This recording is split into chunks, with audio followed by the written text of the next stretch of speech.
Sonic's Greenhouse Adventures, Season 3, Chapter 1, The News. Sonic's point of view. We were on our way out of the school to start off summer break when I got a text from Zim to meet him in front of the school with the rest of the gang. Hey Shadow, Zim said to meet him in front of the school. I wonder why. Shadow said as we exited the building. Then we saw Zim and Sapphire. Zim had the biggest nervous smile on his face. Good, you're all here. I have an announcement to make. Zim said as he turned to look at Sapphire lovingly. Sapphire, I have something that I've been meaning to ask you for a long time now. Zim said as he pulled something from his pack, a small black box. Then Zim proceeded to get down on one knee. I could already see where this was going, and apparently so did Sapphire. Princess Sapphire, will you marry me? Yes, Zim, I will. Sapphire exclaimed as she jumped into Zim's arms and then kissed him. All right, way to go, Zim, I said as we began cheering for their engagement. Thanks, Sonic. Zim said happily. Then we went home with huge smiles on our faces. Later that night, Sonic was tossing in his sleep. He kept seeing a strange island and the full moon in his dreams. It was overwhelming him so much that he woke up.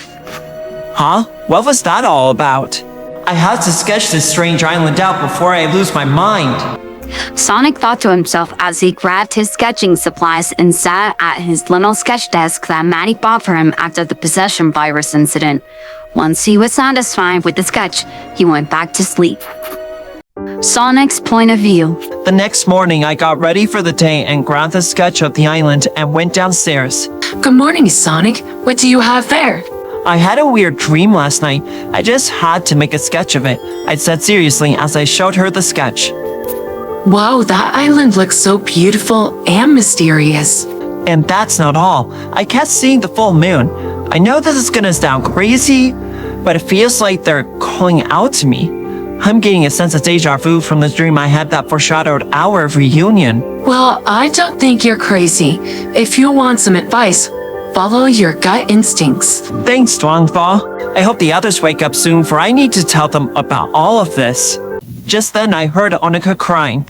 Oh, I better go check on her, I said right before dashing to Annika's nursery. When I got to Annika's crib, I picked her up. Shh, it's okay, Annika. Your brother's here. I got you, little sis. I cooed to Annika as I rocked her slowly to soothe her. Then she smiled at me. There we go. Good morning, sis, I said sweetly as I came back downstairs. Annika was growing fast. She's now 6 months old.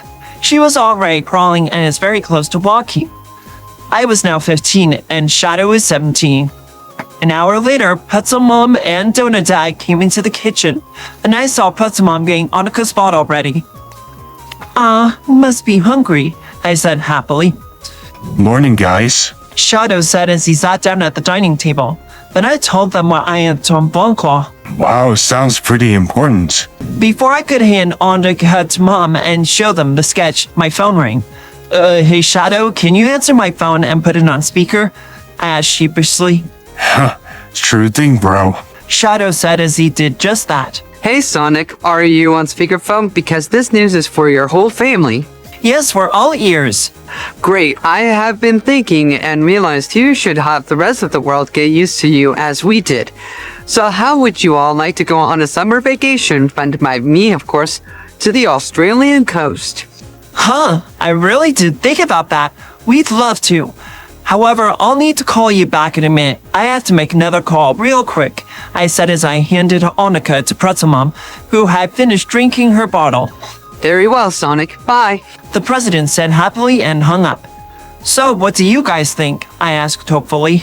We agree with you. Besides, the Australian coast sounds beautiful. Marina's point of view.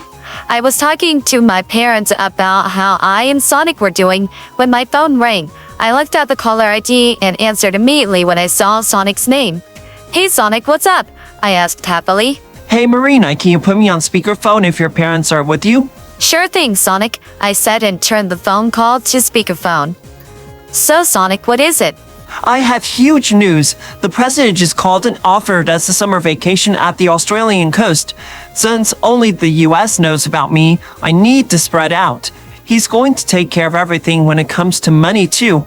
We agreed, but I had to hang up and call you and ask you something. Oh, and what's that? Would you like to come with us?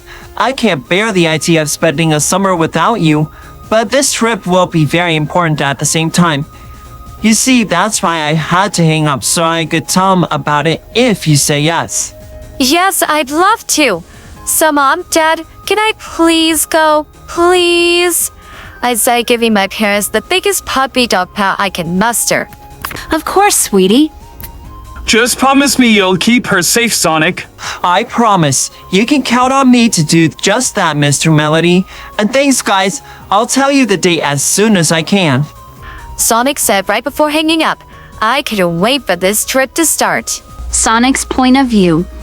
Once I hung up, I went back to the dining room as I called the president back. So, Mr. President, I have 2 more questions. 1, what's the date that we're going on? And 2, can my girlfriend Marina Melody come? She's already got permission from her parents, of course. Of course, since she's got permission from her parents. As for the date, it's tomorrow, so you can say goodbye to your friends and be packed and ready. Alright, thanks, Mr. President. But just in case for any other details, here's my dad's number. I said and proceeded to tell him. Then I hung up. So for the rest of the morning, we were telling my friends goodbye and gathering everything we need for this trip.